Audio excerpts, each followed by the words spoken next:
السلام علیکم ورحمۃ اللہ۔ الحمد للہ ان الحمد للہ نحمده ونستعینه ونستغفره ونعوذ باللہ من شرور انفسنا ومن سیئات اعمالنا من يهده الله فلا مضل له ومن يضلل فلا هادي له واشهد ان لا اله الا الله واشهد ان محمدا عبده ورسوله رب اشرح لي صدري ويسر لي امري واحلل عقدۃ من لسانی یفقہوا قولی رب زدنی علما رب زدنی علما رب زدنی علما آمین یا رب العالمین۔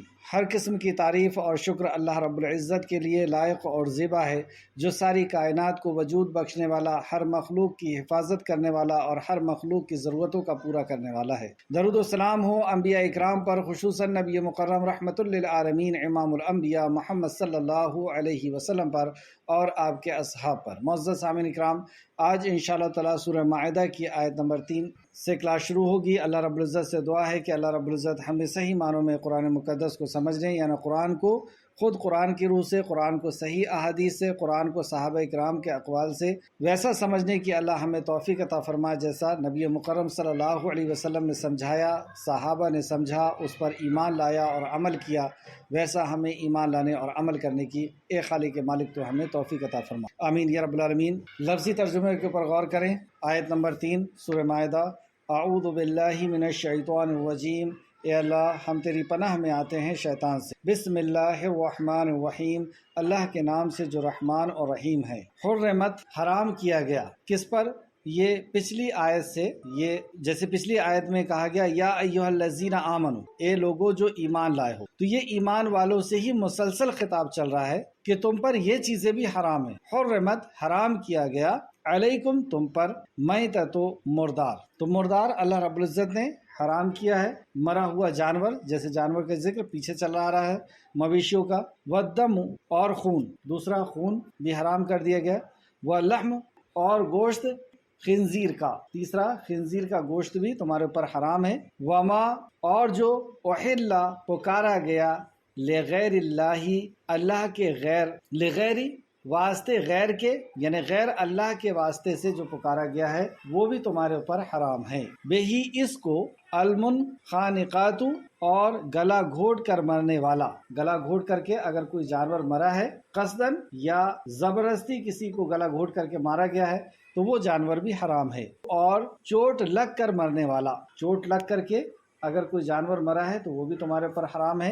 اور بلندی سے گرنے والا بھی، یہ 7واں، بلندی سے گرنے والا بھی تمہارے اوپر حرام ہے، جیسے کوئی پہاڑ سے گر گیا ہے کوئی جانور یا کنویں میں گر گیا ہے، یہ بھی تمہارے اوپر حرام ہے۔ والناطحات، اور سینگ لگ کر مرنے والا، یعنی جانور کو جانور نے سینگ سے مار دیا ہے اور اس سے وہ زخمی ہوا اور اس سے وہ مر گیا تو یہ بھی تمہارے لیے حرام ہو گیا۔ وما، اور جسے، یہ 8واں تھا، وما، اور جسے، اکلا، کھا جائے، سبو ہو، درندہ اگر کسی کو کھا جائے، کسی جانور کو، اور آدھا کھا کھو کر کے اگر چھوڑ دیا ہے تو وہ بھی تمہارے لیے اس کا بچا ہوا بھی حرام ہے۔ الا، مگر، اب یہ جتنی بھی چیزیں حرام کی گئی ہیں اس کے آگے الا، مگر، یعنی کچھ اجازت دی گئی، اور وہ اجازت کیا ہے؟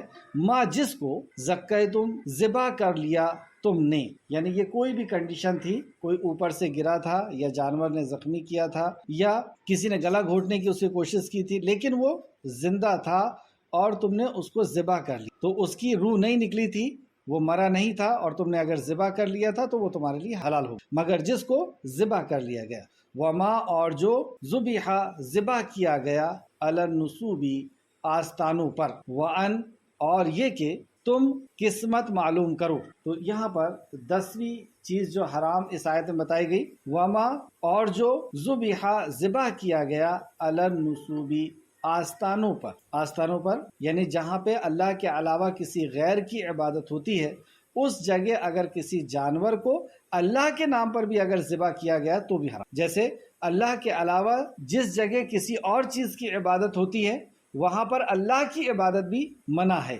اسی طریقے سے یہ ایک عبادت ہے ذبح کرنا، تو اللہ کے لیے بھی ذبح کرنا ایسی جگہ میں جہاں پہ غیر اللہ کے لیے ذبح ہوتا ہے تو وہاں پر بھی منع کر دی۔ اور جو ذبح کیا گیا آستانوں پر، اور یہ کہ، یہ 10واں تھا، اور یہ کہ تختصمو، تم قسمت معلوم کرو، بالازلامی، تیر پانسوں کے ذریعے سے، جیسے تیر پانسوں کے ذریعے سے یعنی فال نکال کر کے. یہ فال نکالنے کی ایک قسم ہے کہ تیر سے فال نکالا کرتے تھے یا پاسوں سے وہ فال نکالا کرتے تھے، یہ بھی تمہارے اوپر حرام ہے. یہ شرکیہ کام. ذالکم، یہ سب فسق، گناہ کے کام ہیں. اب یہ کیسا گناہ ہے اس کو ہم تفسیر میں دیکھیں گے. الیوم، آج کے دن.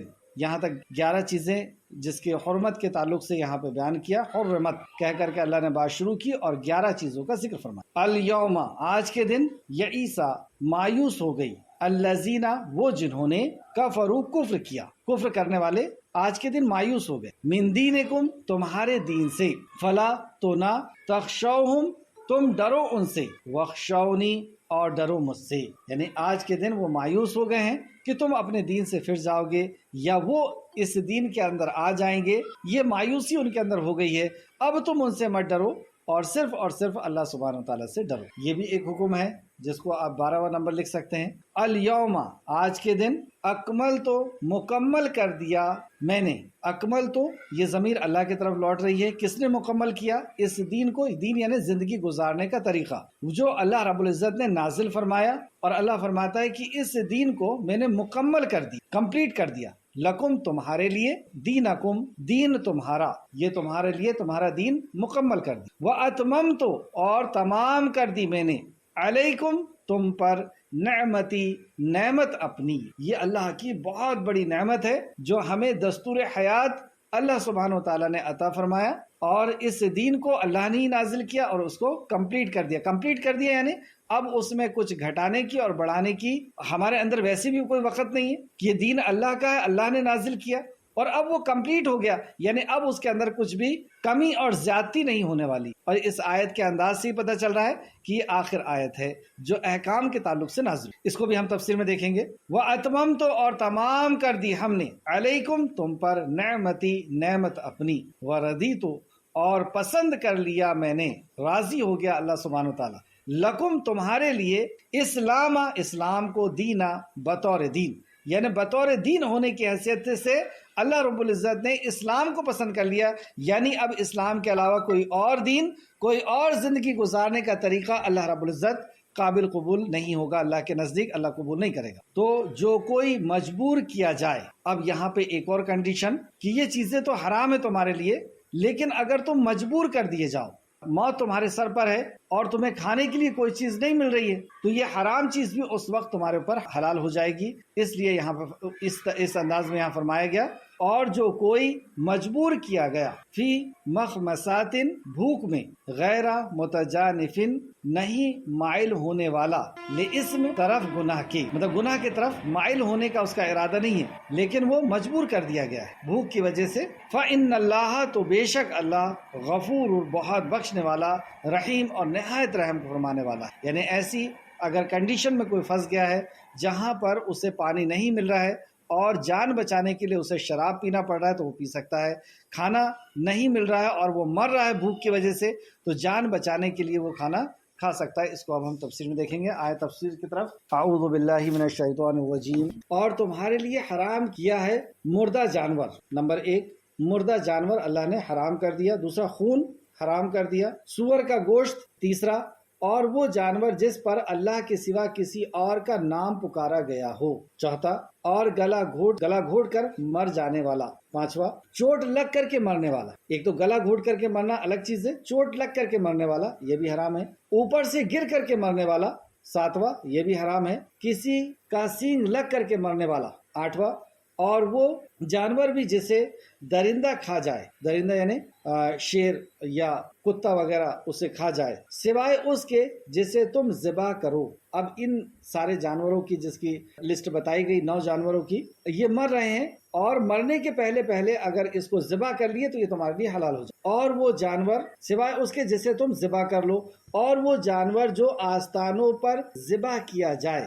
اب یہاں پہ غور کرنے والی بات کہ اجازت جن جانوروں کی دی گئی وہ جانور 9 اوپر گزر چکے ہیں کہ یہ اگر مرنے لگ جائیں اور اگر تم ذبح کر لیتے ہو تو یہ حلال ہو جائیں گے. اور یہ کہ تم فال کے تیروں سے قسمت معلوم کرو. 11واں، کہ تم فال کے تیروں سے قسمت معلوم کرو، فال نکالو. یہ سب گناہ کے کام ہیں. آج وہ لوگ نا امید ہو گئے جنہوں نے تمہارے دین کا انکار کیا. یعنی اب وہ دین کے طرف آنے سے بھی نا امید ہو گئے اور تم دین کے اس سے پھر جاؤ گے، اس سے بھی نا امید ہو، لہٰذا تم ان سے نہ ڈرو اور مجھ سے ڈرو۔ انسان نافرمانی کیوں کرتا ہے؟ کسی کے ڈر کی وجہ سے۔ تو اللہ سبحانہ تعالیٰ نے فرمایا کہ ان سے نہ ڈرو، مجھ سے ڈرو۔ الیوم اکملت لکم دینکم واتممت علیکم نعمتی ورضیت لکم اسلام دینا۔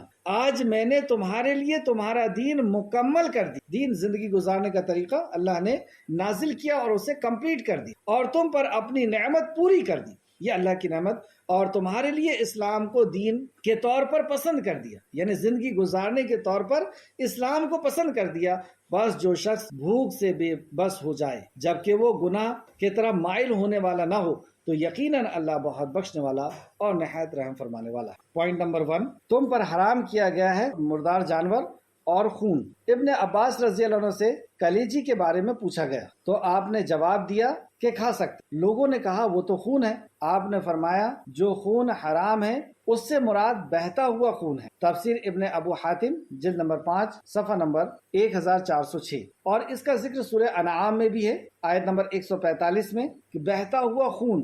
تو تلی اور کلیجی جو ہے یہ بہتا ہوا خون نہیں ہے، جسم کے اندر خون گردش کرتا ہے لیکن تلی اور کلیجی نہیں کرتی، اور اللہ رب العزت نے جس خون کو حرام کیا ہے وہ بہتا ہوا خون ہے۔ یہاں پر تم پر حرام کیا گیا مردار، تو مردار کو اس لیے حرام قرار دیا گیا ہے کہ یہ خون نہ بہنے کی وجہ سے دین اور بدن کے لیے بے حد نقصان دائق، کیونکہ خون کے اندر ہی ہر قسم کے وائرس ہوتے ہیں یا بیماریاں ہوتی ہیں، اور جانور کو ذبح کر کے جب اس کی شہرک کاٹی جاتی ہے تو بہت تیزی سے اس کے جسم سے خون پورا کی پورا باہر ہو جاتا ہے، اور خون کے ساتھ ساتھ اس کے اندر کی ساری بیماریاں باہر ہو جاتی۔ اب وہ خون بیماری باہر ہو گئی، اب وہ گوشت جو ہے وہ اس کو اللہ رب العزت نے حلال کر دی کہ اسے کھا سکتے ہیں، کیونکہ اب اس کے اندر کوئی بیماری نہیں ہے۔ یہ ساری چیز جاننے والا صرف اور صرف اللہ سبحانہ تعالیٰ ہے، جو آج سے 14.5 اور جب سے شریعت اللہ رب العزت نے نازل فرمائی ہے، جب سے یہ فرما دیا کہ ذبح کر کے کھانا ہے۔ یہ تو آج ہمارا سائنس یہاں تک پہنچا ہے کہ اس علم کے اس معیار پر کہ اس نے اس بات کو سمجھ پایا کہ کیوں گلا گھوٹ کر کے یا مر جانے سے یا گر کے مرنے سے جانور کیوں حرام ہو جاتا۔ تو اللہ رب العزت نے جو حلال کر دیا، جو حرام کر دیا، اس کے اندر بہت ساری حکمتیں ہیں۔ وہ ہمارا علم وہاں تک پہنچے یا نہ پہنچے، ہمارا سائنس وہاں تک پہنچے یا نہ پہنچے، ہمارے خالق نے ہمارے لیے حکم دیا ہے، اور اس سے بہتر کوئی حکم ہمارے لیے نہیں ہو سکتا، اس سے بہتر کوئی چیز ہمارے لیے نہیں ہو سکتی۔ تو بہرحال اللہ رب العزت نے حرام کر دیا، اور اس کے اندر یہ حکمت ہے کہ اس کے ذریعے سے، یعنی شہرک جب کٹتی ہے اور خون نکلتا ہے تو اس کے ذریعے سے سارے بیماریاں ہیں جانور کے اندر سے وہ نکل جاتی۔ البتہ مچھلی اس سے مستثنا ہے۔ اچھا، اس میں ایک چیز یہ بھی دیکھیں کہ کوئی اگر یہ کہتا ہے کہ ہمارے لیے قرآن کافی ہے اور حدیث کی ضرورت نہیں، گویا کہ وہ یہ کہتا ہے کہ ہمارے لیے قرآن کافی ہے اور رسول اللہ صلی اللہ علیہ وسلم کی ہمارے پاس کوئی ضرورت نعوذ باللہ۔ ایسے شخص کو کیا کہیں گے جس نے حدیث کا انکار کر دیا، یعنی رسول اللہ کی سنت کا اور رسول اللہ کا انکار کر، تو وہ کسی بھی عمل کو نہیں کر سکتا اور قرآن کی آیت کو سمجھ ہی نہیں سکتا بغیر حدیث۔ تو یہاں پر اللہ رب العزت نے مردار کو حرام کیا، لیکن رسول کریم صلی اللہ علیہ وسلم نے کچھ 2 مردار کو اللہ رب العزت کے حکم سے اسے حلال کیا۔ اللہ کے حکم سے کیوں کہا؟ کیونکہ نبی کریم صلی اللہ علیہ وسلم کے تعلق سے اللہ سبحانہ وتعالیٰ نے فرمایا کہ میرا نبی اپنے طرف سے کچھ نہیں کہتا، وہ وہی کہتا ہے جو وحی الہی ہے، وحی یوحا، وہ وہی کہتے ہیں جو اللہ کی طرف سے نازل ہے۔ تو مچھلی اور 2 مردار کو اللہ رب العزت نے حلال کیا ہے نبی کریم صلی اللہ علیہ وسلم کی حدیث کے ذریعے سے۔ سیدنا ابو ہریرہ رضی اللہ عنہ بیان کرتے ہیں رسول اللہ صلی اللہ علیہ وسلم سے سمندر کے پانی کے بارے میں پوچھا گیا تو آپ نے فرمایا اس کا پانی پاک ہے، سمندر کا پانی پاک، اور اس کا مردار حلال ہے۔ ابو داؤد حدیث نمبر 8383 اور ترمذی حدیث نمبر 69۔ تو پانی پاک ہے، ایک چیز یہ پتہ چلی، سمندر کا پانی پاک ہے یہ پتہ چلا، اور دوسرا اس کا مردار حلال ہے۔ اس کا مردار سے کیا مراد؟ کہ جو صرف سمندر کے اندر ہی زندہ رہتا ہے اور سمندر کے باہر مر جاتا ہے، اور یہ صرف مچھلی ہوتی ہے، ورنہ سانپ سمندر کے اندر بھی رہ سکتا ہے اور باہر بھی زندہ رہتا ہے، مگرمچھ اندر بھی رہتا ہے اور باہر بھی رہتا ہے۔ تو جو جانور اندر اور باہر دونوں طرف رہتا ہے اس کے تعلق سے بات نہیں ہو رہی، جو صرف سمندر کے اندر رہتا ہے اس کے تعلق سے کہ وہ باہر نکل جاتا ہے تو مر جاتا ہے، اس کو رسول مکرم نے حلال کیا۔ اس کی اور وضاحت دوسرے حدیث میں ہوتی ہے۔ سیدنا عبداللہ بن عمر رضی اللہ عنہ بیان کرتے ہیں رسول اللہ صلی اللہ علیہ وسلم نے فرمایا ہمارے لیے 2 خون اور 2 مردار حلال فرما دیے گئے۔ 2 مردار سے مراد مچھلی اور ٹڈی ہے، اور 2 خونوں سے مراد جگر اور کلیجی ہے۔ مسند احمد حدیث نمبر 5725 5725 اور ابن ماجہ حدیث نمبر 331433۔ مردار کے چمڑے کے تعلق سے ایک حدیث سماعت فرمائے۔ سیدنا عبداللہ بن عباس رضی اللہ عنہ بیان کرتے ہیں، ام مومنین سیدہ میمونہ رضی اللہ عنہ کی لونڈی کو صدقے میں ایک بکری ملی جو مر گئی۔ رسول اللہ صلی اللہ علیہ وسلم کا گزر اس کے طرف سے ہوا تو فرمایا، تم نے اس کی کھال کو کیوں نہیں اتارا کہ اس کے رنگ دیتی اور اپنے کام میں لے لے۔ لوگوں نے کہا یہ مردار ہے۔ فرمایا مردار کا صرف کھانا حرام کیا گیا ہے، یعنی وہ حلال جانور جو مر گیا ہے اس کا کھانا حرام کیا گیا ہے، لیکن اس کے چمڑے کی اجازت ہے کہ اس کو رنگ کر کے یا اس کو استعمال میں لیا جا سکتا ہے۔ مسلم شریف حدیث نمبر 363 اور بخاری شریف حدیث نمبر 149۔ یہاں تک دو چیزوں کا ذکر ہوا۔ تم پر حرام کیا گیا مردار یعنی مرا ہوا جانور، اگر وہ حلال جانور ہے لیکن مرا ہوا ہے یعنی بکری ہے یا اور بھی کوئی دوسری چیز ہے جو حلال ہے تو وہ اگر مر گیا تو وہ حرام ہو گیا۔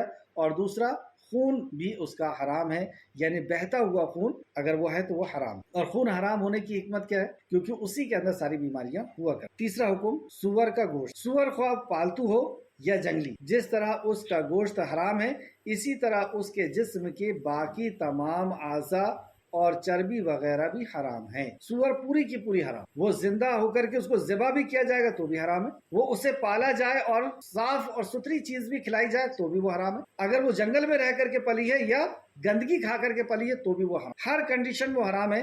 اور اس کے اعضاء بھی حرام ہے، یعنی اس کی چربی، اس کا جو ہے کھال اور اس کا بیچنا اور اس کا خریدنا، یہ ساری چیزیں حرام ہیں۔ اس تعلق سے چند حدیثیں اور آیت دیکھتے ہیں۔ سورہ انعام آیت نمبر 145، اس میں فرمایا یا خنزیر کا گوشت ہو کہ بے شک وہ گندگی ہے۔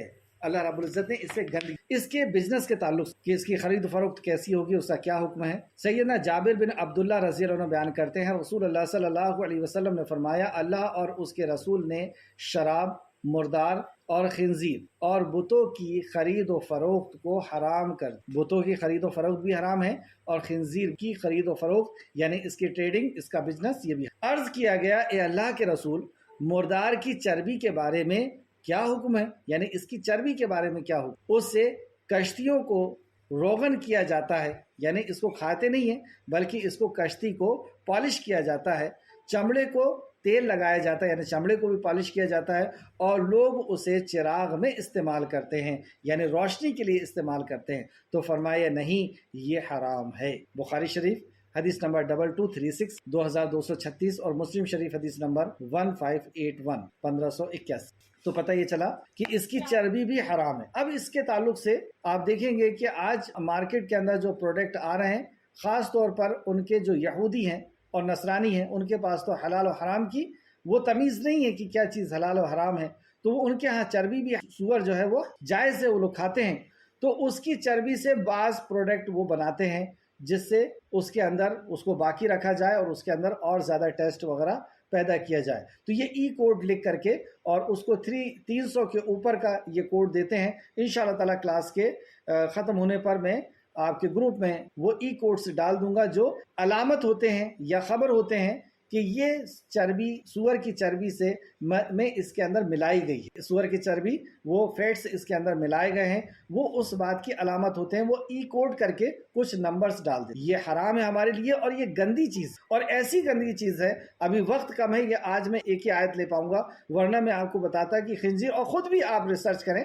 خود بھی آپ سرچ کریں، یوٹیوب میں سرچ کریں کہ کتنی گندی چیز ہے یہ، اس کی ہر چیز کس قدر پلیت اور کس قدر کیٹانوؤں سے یا وائرس سے ہمارے جسم کو نقصان پہنچانے کی۔ بہرحال اللہ رب العزت نے اسے حرام کر دیا تو یہ ہمارے لیے حرام ہے، اس کے اندر کوئی بھی فائدہ نہیں ہو۔ سیدنا عبداللہ بن عباس رضی اللہ عنہ بیان کرتے ہیں کہ رسول اللہ صلی اللہ علیہ وسلم نے ہر کچلی والے درندے اور پنجے، کچلی والے یعنی دانت سے شکار کرنے والے جانور، درندے، کیونکہ جو دانت سے شکار کرتے ہیں اس کو درندہ کہا جاتا ہے جانور، اور ہر پنجے والے پرندے، مطلب پنجے سے شکار کرنے والے یا پنجے سے پکڑ کر کے کھانے والے سے منع فرمایا ہے۔ مسلم شریف حدیث نمبر 1934 آگے دیتے ہیں 74 نمبر، جس چیز پر اللہ کے سوا کسی اور کا نام لیا گیا، وما احل لغیر اللہ بہ، اور جس چیز پر اللہ کے سوا کسی اور کا نام پکارا جائے، یعنی جو چیز ذبح کی جائے اور اس پر اللہ تعالیٰ کے سوا کسی اور کا نام لیا جائے تو وہ بھی حرام ہے، اس لیے کہ اللہ تعالیٰ نے اس بات کو واجب قرار دیا ہے، فرض قرار دیا ہے کہ اس کی پیدا کردہ چیز کو اس کی عظیم نام کی ذبح کیا جائے گا۔ یہ اللہ نے فیصلہ فرما دیا ہے کہ اس کی پیدا کردہ چیز ہے نا، اللہ نے پیدا کیا اس جانور، تو اس کو اللہ رب العزت کے نام سے ذبح کیا جائے گا، تب وہ حلال۔ لہٰذا اگر کوئی شخص اس سے اعراض کرے یعنی انکار کرتے ہوئے جانور کو ذبح کرے تو وہ وقت کسی طاغوت، بت یا تمام مخلوقات میں سے کسی بھی چیز کے نام پر لیا جائے تو یہ ساری امت کا اس پر اجماع ہے کہ یہ جانور حرام ہو۔ ساری امت کا اس پر اجماع ہے کہ اللہ کے علاوہ کسی اور کے نام سے اگر اس کو ذبح کر دیا گیا یعنی کسی اور کی رضا کی اسے ذبح کر دیا گیا تو یہ حرام ہے۔ پانچواں، ارشاد باری تعالیٰ، اور جو جانور گلا گھونٹ کر کے مر جائے، خواہ اسے قصدن یعنی ارادے کے ساتھ یا اتفاقیہ طور پر اپنے آپ، جیسے کہ جانور کو رسی سے باندھا جاتا ہے اور وہ رسی پہ لپٹ کر کے مر جائے، اس کا گلا گھٹ جائے، یا انسان اس کو گلا گھونٹ دے اور مار دے، جیسے اکثر و بیشتر آپ نے دیکھا ہوگا کہ مرغیوں کو ایسی گلا دبا کر کے مار دیا جاتا ہے اور اسے پھر کاٹ پیٹ کر کے بیچ دیا جاتا ہے۔ تو اپنے سامنے سے اس کو ذبح کرائیں یا یقین ہو کہ ہاں یہ شخص ذبح کرتا ہے تو یہ اس سے لیں۔ تو یہاں پر فرمایا گیا اور جو جانور گلا گھونٹ کر کے مارا جائے، گلا دبا کر کے مارا جائے یعنی اس کا خون نہیں نکلا، اندر ہی وہ مر گیا، تو یہ بھی اس کے لیے حرام کر دیا گیا۔ چھٹواں، اور جو چوٹ لگ کر کے مر جائے، ابن عباس رضی اللہ عنہ اور کئی ایک دیگر ائمہ تفسیر نے فرمایا ہے کہ اس سے مراد وہ جانور ہے جسے کسی لکڑی سے مارا جائے اور اس سے اس قدر چوٹ لگ جائے کہ وہ مر جائے۔ قتادہ فرماتے ہیں کہ زمانے جاہلیت میں لوگ جانور کو لکڑی سے مار کر کے اسے مار ڈالتے تھے اور پھر اسے کھانے کے لیے استعمال کر لے۔ یہ تھا دور جاہلیت کہ اس دور میں ذبح نہیں کرتے تھے، مار کر کے اس کو ختم کر دیتے تھے اور اسے تفسیر الطبری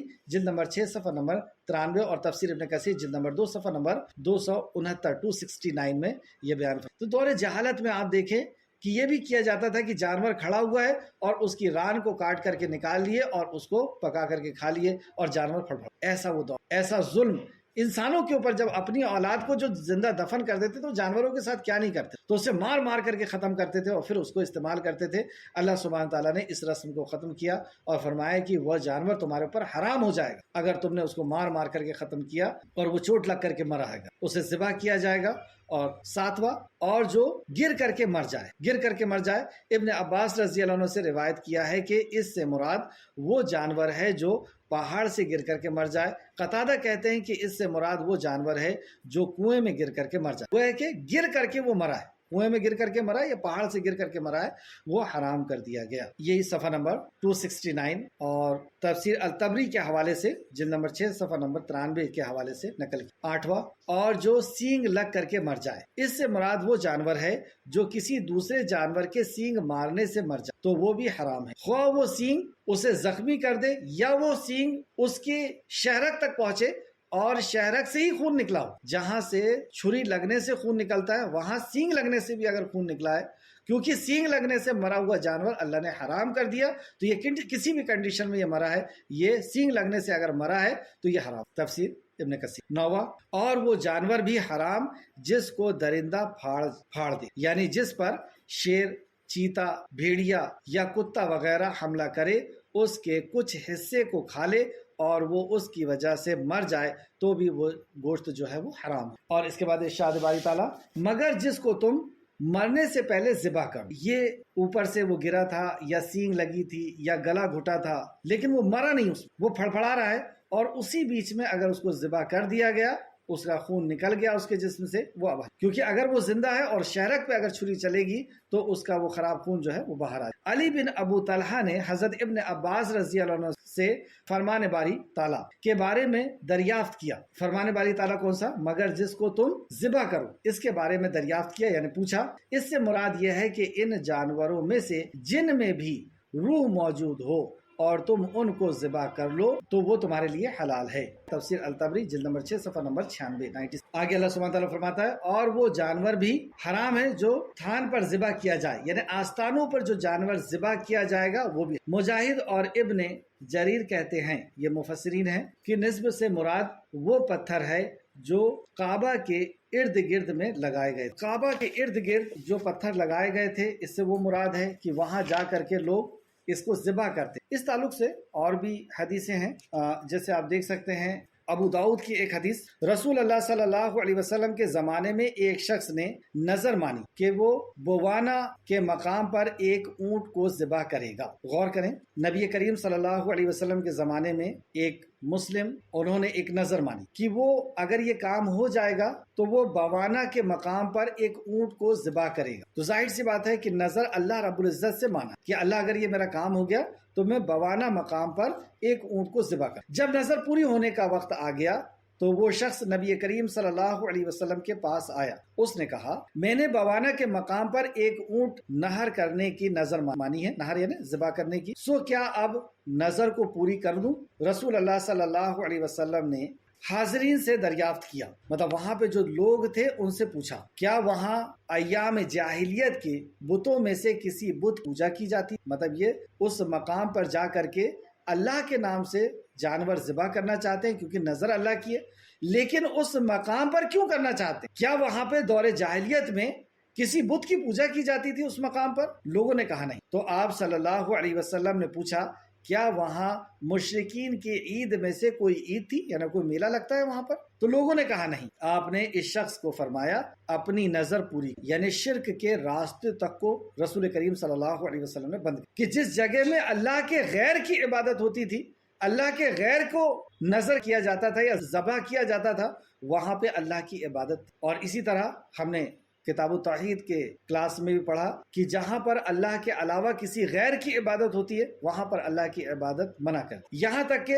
جہاں قبر ہے اس جگہ بھی اللہ کی عبادت نہیں کی جاتی. اور ایسے شخص کو نبی کریم صلی اللہ علیہ وسلم نے شر البریہ کہا کہ یہ بدترین مخلوق. اور ایک دوسری حدیث کے حوالے سے آپ صلی اللہ علیہ وسلم نے فرمایا کہ بدترین لوگوں پر قیامت قائم ہوگی، اور وہ لوگ ہیں جو ایسی جگہ اللہ کی عبادت کرتے ہیں جو کسی کی قبر ہو. تو بہرحال یہاں پر بھی نبی کریم صلی اللہ علیہ وسلم کے سامنے جب انہوں نے یہ پیش کیا کہ میں نے اس مقام پر اللہ کے نام کی نظر مانی ہے کہ میرا کام پورا ہو جائے گا تو میں وہاں جا کر کے اونٹ کو نہر کروں گا، قربان کروں گا، تو رسول اللہ صلی اللہ علیہ وسلم نے پہلے یہ دریافت کیا کہ کہیں وہاں پر اللہ کے علاوہ کسی آستانے یا کسی کی عبادت تو نہیں ہوتی تھی. جب یہ پتہ چلا کہ نہیں ہوتی تھی یا وہاں پہ میلے وغیرہ نہیں لگائے جاتے تھے یا وہاں کسی بت کی عبادت نہیں ہوتی تھی تو آپ نے فرمایا کہ اب نظر. پھر آگے آپ صلی اللہ علیہ وسلم نے فرمایا البتہ اللہ نے نافرمانی میں نظر کا پورا کرنا جائز نہیں. اللہ کی نافرمانی میں نظر کا پورا کرنا جائز، یعنی کسی نے کوئی ایسی نظر مان لی ہے جو اللہ کی نافرمانی کی ہے. جیسے کسی نے نظر مان لی کہ اب میں عمرہ کرنے نہیں جاؤں گا یا میں اپنے فلاں بھائی سے بات نہیں کروں گا، اور ایسی کوئی نظر اگر وہ مان لیتا ہے جو اللہ کی نافرمانی کی ہے تو اس نظر کو وہ پوری نہیں کرے. اور دوسرا فرمایا اور نہ اس نظر پوری کرنا جائز ہے جو ابن آدم کی ملکیت میں نہیں، یعنی کسی نے ایسی نظر کر لیا ہے جو اس کی ملکیت میں ہی نہیں کہ میرا یہ کام پورا ہو جائے گا تو میں فلاں زمین کو جو ہے وہ وقف کر دوں گا، جبکہ وہ زمین اس کی ہے ہی نہیں. تو جو اس کی ملکیت میں نہیں ہے اگر ایسی کوئی نظر بھی وہ مان لیتا ہے تو وہ بھی وہ اسے پورا نہیں کرے گا. ابو داؤد 3313 3313 ابو داؤد کی حدیث ہے. اس کے آگے پانسوں سے قسمت معلوم کرنا حرام ہے. پانسوں کے تعلق سے یہ 10واں پوائنٹ تھا، اور یہ بھی کہ پانسوں سے قسمت معلوم کرنا. زمانہ جاہلیت میں لوگ پانسوں سے قسمت آزمائی کیا کرتے تھے، اور وہ اس طرح کہ ان کے پاس 3 تیر ہوتے تھے، یعنی تیر سے وہ قسمت کو معلوم کر رہے ہیں، جیسے فال وغیرہ نکالتے ہیں تو یہ فال کی ایک قسم، ایک پر لکھا ہوتا تھا کرو اور دوسرے پر لکھا ہوتا تھا نہ کرو اور تیسرے کو خالی چھوڑ دیتے، اور اس پر کچھ بھی نہیں لکھا ہوتا تھا. بعض لوگوں نے کہا ہے کہ ایک تیر پر لکھا ہوتا تھا میرے رب نے مجھے یہ حکم دیا، اور دوسرے پر لکھا ہوتا تھا میرے رب نے مجھے منع کیا ہے، اور تیسرا خالی ہوتا تھا جس میں کچھ بھی لکھا نہیں ہوتا تھا.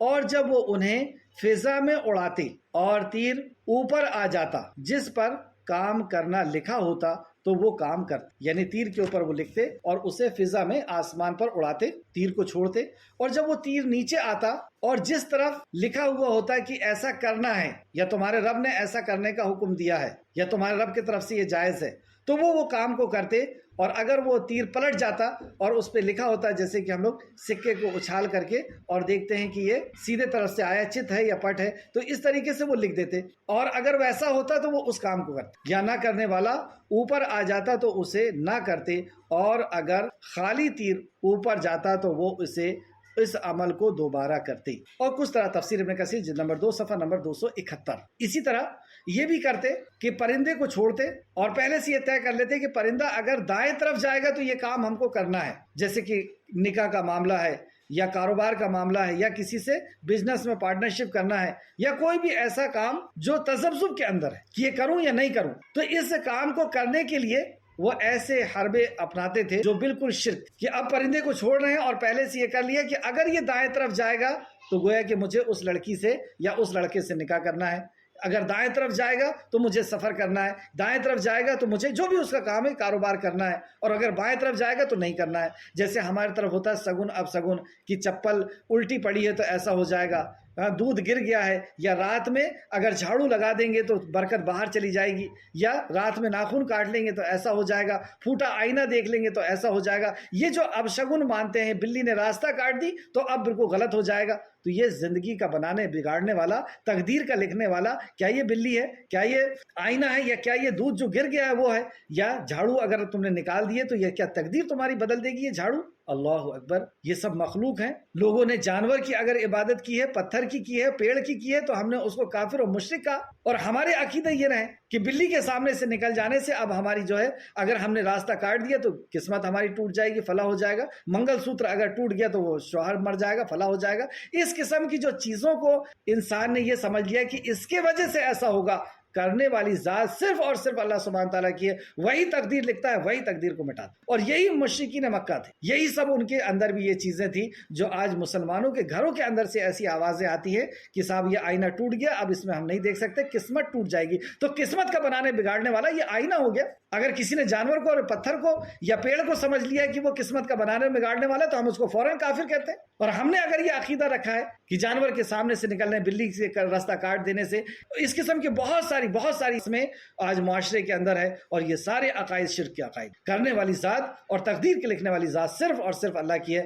یہ مخلوق کے کرنے سے کچھ بھی۔ حضرت ابن عباس رضی اللہ عنہ فرماتے ہیں، لوگ ان تیروں سے اپنی امور معلومات کے انجام معلوم کیا کرتے تھے، یعنی امور معلومات کہ ہم اس کام میں کیا کریں، یہ کام ٹھیک ہوا کہ نہیں، کسی نے چھینک دیا یہ تو غلط ہو گیا، کانچ ٹوٹ گیا یہ تو اپشگن ہو گیا، اس طریقے سے لوگ کیا کرتے۔ اب اس تعلق سے ایک بہت قیمتی حدیث، اس کی میں بہت دنوں سے تلاش کر رہا تھا کہ خانہ کعبہ کے اندر جو بت تھے وہ کن کے تھے۔ اس کی دلیل الحمدللہ اللہ سبحانہ تعالیٰ سے، اور بخاری شریف کی حدیث صحیح بخاری میں ہے کہ نبی کریم صلی اللہ علیہ وسلم جب فتح مکہ کے موقع پر مکہ مکرمہ تشریف لائے، خانہ کعبہ کے سامنے پہنچے، تو آپ نے کعبہ میں داخل ہونے سے انکار کر، اس میں جھوٹے معبود تھے۔ کیوں انکار کر دیا؟ کیونکہ اس میں جھوٹے معبود، اور آپ نے اپنا عصا بلایا، تو آگے حدیث کے الفاظ، آپ نے انہیں نکالنے کا حکم دیا، ان باطل معبود کو نکالنے کا۔ انہوں نے ابراہیم علیہ السلام اور اسماعیل علیہ السلام کے بت نکالے، ان دونوں کے ہاتھوں میں تیر تھے، مطلب اسماعیل علیہ السلام کے بت کے ہاتھ میں تیر تھے اور ابراہیم علیہ السلام کے بت کے ہاتھ میں تیر تھے۔ یہ دیکھ کر آپ صلی اللہ علیہ وسلم نے فرمایا، اللہ تعالیٰ ان لوگوں کو تباہ و برباد کر دے۔ اللہ کی قسم، کیا انہیں معلوم نہیں تھا کہ حضرت ابراہیم علیہ السلام اور اسماعیل علیہ السلام نے تیروں کے ساتھ کبھی قسمت آزمائی نہیں؟ تو ابراہیم علیہ السلام اور اسماعیل علیہ السلام نے کبھی ایسا نہیں کیا، تو ان کے بت بنا کر کے اور اس میں تیر رکھ دیے، گویا کہ یہ ثابت کرنا چاہتے ہیں کہ ابراہیم علیہ السلام اور اسماعیل علیہ السلام اسی طریقے سے قسمت آزماتے تھے۔ ایک بات تو یہ پتہ چلی اس حدیث سے۔ دوسری اہم بات یہ پتہ چلی کہ خانہ کعبہ کے اندر بت نبیوں کے اور ولیوں کے، نیک لوگوں کے بھی بت تھے اور نبیوں کے بھی بت تھے، اور رسول اللہ نے اس میں داخل ہونے سے انکار کر دیا، یہاں تک کہ انہیں نکال نہ دی۔ اور یہی تو جھگڑا تھا جب رسول مکرم صلی اللہ علیہ وسلم نے کہا، قولوا لا الہ الا اللہ، کہہ دو اللہ ایک ہے، لا الہ کوئی عبادت کے لائق نہیں، الا اللہ مگر اللہ رب العزت کی۔ مشرکین مکہ دشمن ہو گئے۔ آپ دشمنی کی وجہ کیا تھی؟ کہ آپ نے کہا کہ یہ جو 360 خانہ کعبہ کے اندر رکھے ہیں یہ تمہاری بگڑی نہیں بنا سکتے، یہ تمہیں عزت و ذلت، یہ تمہیں رزق نہیں دیں گے، یہ تمہاری زندگی اور موت کے اور عزت و ذلت کے مالک نہیں، جہاں تمہارے کارساز ہیں، نہ تمہاری ضرورت کا پورا کرنے والے ہیں، نہ تمہاری مصیبت کا دور کرنے والے ہیں۔ کرنے والی ذات صرف اور صرف اللہ سبحانہ و تعالیٰ۔ یہ اگر انبیاء ہیں تو ان کی اطاعت اور فرمانبرداری کرنی ہے، ان سے محبت کرنی ہے، ان کی تعظیم کرنی ہے، لیکن اللہ کا حق صرف اللہ رب العزت کو دیا جائے، دعا صرف اللہ سے ہوگی، منت صرف اللہ سے مانی جائے گی، سجدہ رکوع اللہ رب العزت کے سامنے۔ تو یہ بخاری شریف کی حدیث ہے، حدیث نمبر 1601 1601 فال نکالنے کے تعلق سے سورہ مائدہ کی آیت نمبر 90 اور 91 بھی اللہ نے فرمایا، اے ایمان والو، شراب، جوا، بت اور پانسے یعنی وہی فال نکال، یہ سب ناپاک اعمال ہیں، ناپاک عمل ہے اور شیطانی عمل میں سے، سو ان سے بچتے رہنا تاکہ تم نجات پاؤ، ان سے بچتے رہنا تاکہ تم نجات۔ شیطان تو یہ چاہتا ہے کہ شراب اور جوئے کے سبب تمہارے درمیان دشمنی اور رنجشیں ڈال، یہ شراب اور جوا انسان کے اندر رنجشیں ڈال، نفرتیں ڈال، اور تمہیں اللہ کی یاد سے اور نماز سے روک دے، پھر کیا تم ان شیطانی کاموں سے باز آتے ہو۔ یہاں پہ اللہ سبحانہ تعالیٰ نے کہا اور یہ بھی کہ فال نکالنے کے تیر سے تم قسمت معلوم کرتے ہو، یہ سب گناہ کے کام، یعنی یہ سب کام، تفسیر ابن کثیر جلد نمبر 2 صفحہ نمبر 272، یعنی یہ سب کام گناہ کے، شرکسی کے، ضلالت کے، جہالت کے اور شرک، یہ شرک کہ بگڑی بنانے اور سنوارنے والا اللہ ہے، لیکن اس کو کسی مخلوق کی طرف منتقل کر دینا یا کسی مخلوق کے ذریعے سے اس کا اچھا یا برا ہونا کا تصور کر۔ اللہ تعالیٰ نے مومنوں کو یہ حکم دیا ہے کہ انہیں اپنے امور یعنی کاموں میں کے معاملات میں جب کوئی تردد ہو جائے، یعنی پس و پیش میں ہو گیا کہ یہ کام کروں یا نہ کروں، جیسے اس شخص سے نکاح کرنا ہے یا نہیں کرنا ہے، کیا کروں، یہ کاروبار کرنا چاہیے نہیں کرنا چاہیے، یہ سفر کرنا چاہیے نہیں کرنا چاہیے، یہ پارٹنرشپ کرنا چاہیے نہیں کرنا چاہیے، یہ کورس کرنا چاہیے نہیں کرنا چاہیے، اب وہ تذبذب کے شکار میں ہو گیا۔ تو ایسے ٹائم میں اکثر و بیشتر یہ دیکھا گیا ہے کہ انسان شرک کر اور وہ فال نکالنے کے لیے چلا جاتا ہے یا خود سے فال نکالنے لگے، جبکہ ایسے ٹائم پر رسول کریم صلی اللہ علیہ وسلم نے ہمیں استخارہ سکھایا کہ استخارہ کرنا چاہیے۔ بخاری اور اہل سنت والجماعت نے حضرت جابر بن عبداللہ رضی اللہ عنہ کی روایت کو بیان کیا ہے کہ امور معاملات میں کے بارے میں رسول اللہ صلی اللہ علیہ وسلم نے ہمیں استخارہ اس طرح سکھایا کرتے تھے جیسا کہ آپ ہمیں قرآن مجید پڑھتے کی تعلیم دیا کرتے تھے، جس طرح قرآن سکھایا کرتے تھے رسول کریم صلی اللہ علیہ وسلم اس طریقے سے ہمیں استخارہ سکھایا کرتے۔ استخارہ کی دعا، اللہم انی استخیرک بعلمک واستقدرک بقدرتک واسألک من فضلک العظیم فانک تقدر ولا اقدر وتعلم ولا اعلم وانت علام الغیوب، اللہم ان کنت تعلم ان ھذا الامر۔ تو یہاں پر جو بھی جس چیز کے لیے ہم استخارہ کر رہے ہیں کہ یہ کام ہم کو کرنا چاہیے نہیں کرنا چاہیے، اس کو دل میں لائیں گے، اور پھر اس کے بعد آگے کی دعا ہے، اس کو آپ دیکھ لیجئے گا۔ اس کا میں ترجمہ آپ کو بتاتا ہوں کہ کتنا اللہ رب العزت سے جوڑنے کے لیے، اللہ سے تعلق باللہ مضبوط کرنے کے لیے یہ کتنا پیارا طریقہ نبی مکرم صلی اللہ علیہ وسلم نے بتایا۔ آپ فرماتے دعا یہ ہے،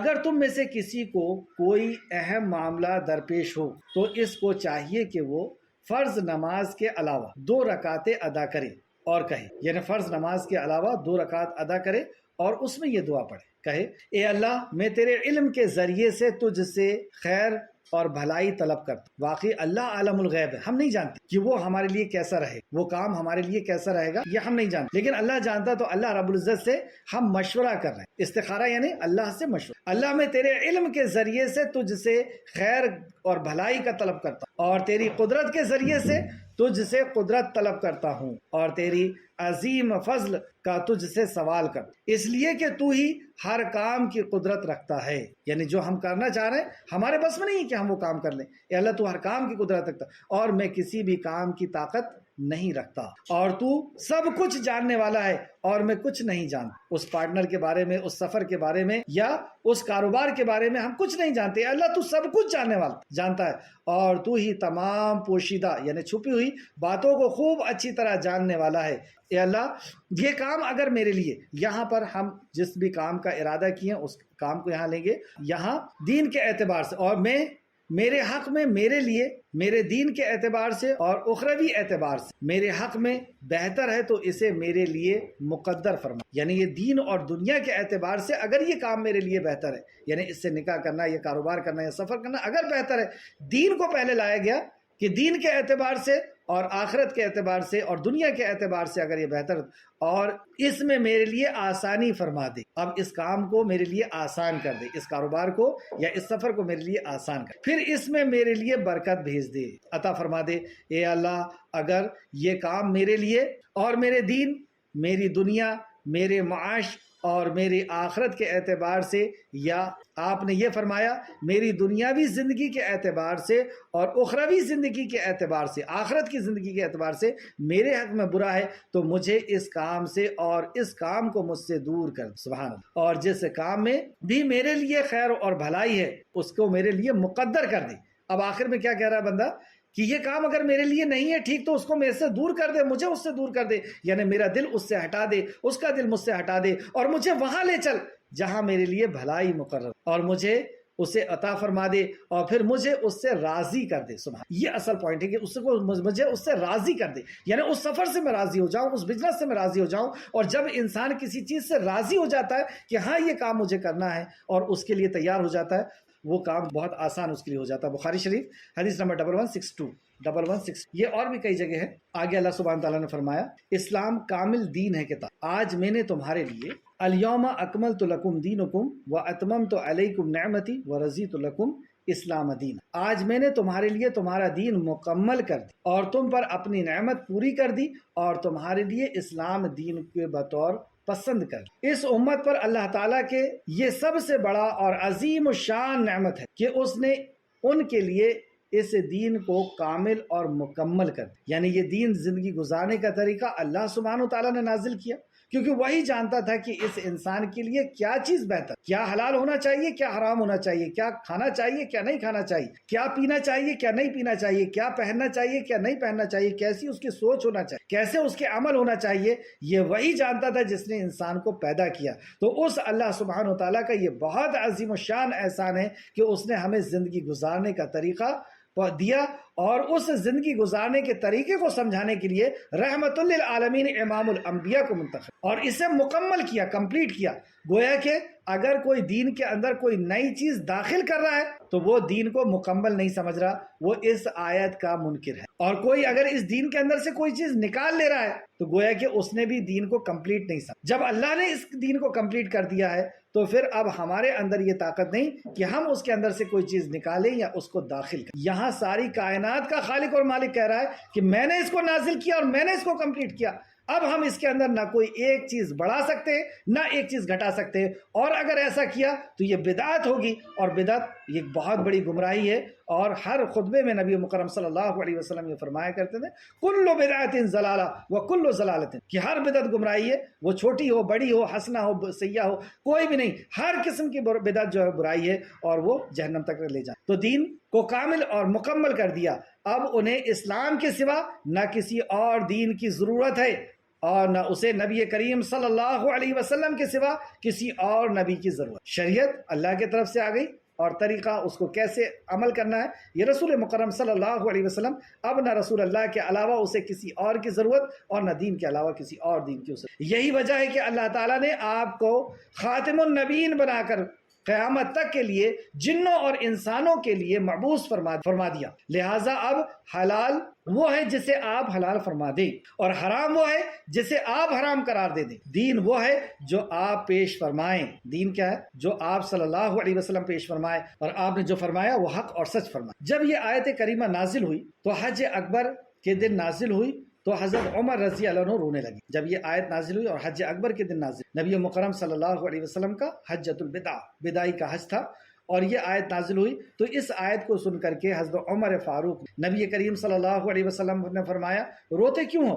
انہوں نے عرض کیا مجھے یہ بات رلاتی ہے کہ پہلے ہمارے دین میں اضافہ ہو رہا تھا، یعنی دین نازل ہوتا چلا جا رہا تھا، اضافہ ہو رہا تھا، اور جب کوئی چیز مکمل ہو جائے تو پھر اس میں کمی شروع ہو جاتی ہے۔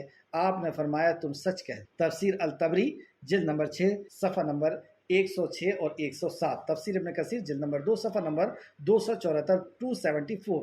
اس حدیث سے کیا پتہ چلا کہ یہ دین اب کمپلیٹ مکمل ہو گیا، اب یعنی شریعت کے جو احکامات ہیں وہ مکمل ہو۔ یہ دن کتنا قیمتی تھا جس دن اللہ رب العزت نے اس نعمت کو کمپلیٹ کیا۔ ایک یہودی نے، تفسیر ابن کثیر جلد نمبر 2 صفحہ نمبر 275، ایک یہودی نے حضرت عمر بن خطاب رضی اللہ عنہ کی خدمت میں حاضر ہو کر عرض، امیر المومنین، آپ اپنی کتاب میں ایک ایسی آیت پڑھتے ہیں کہ اگر ہمیں یہودیوں کی کتاب میں یہ آیت نازل ہوتی تو ہم اس کے نزول کے دن کو عید کا دن بنا لیتے. مطلب اتنی قیمتی آیت نازل ہو گئی کہ اگر یہ ہماری کتاب میں نازل ہو جاتی تو اس دن کو ہم عید کا دن بنا. آپ نے فرمایا، یعنی عمر فاروق نے فرمایا، کون سی آیت؟ اس نے جواب دیا، الیوم اکملت لکم دینکم واتممت علیکم نعمتی. یہ سن کر حضرت عمر رضی اللہ عنہ نے فرمایا، اللہ کی قسم میں اس دن کو جانتا ہوں جس میں یہ آیت کریمہ نازل ہوئی. یہ آیت کریمہ آپ صلی اللہ علیہ وسلم پر نازل کی گئی تھی، اور میں اس وقت کو بھی جانتا ہوں جب یہ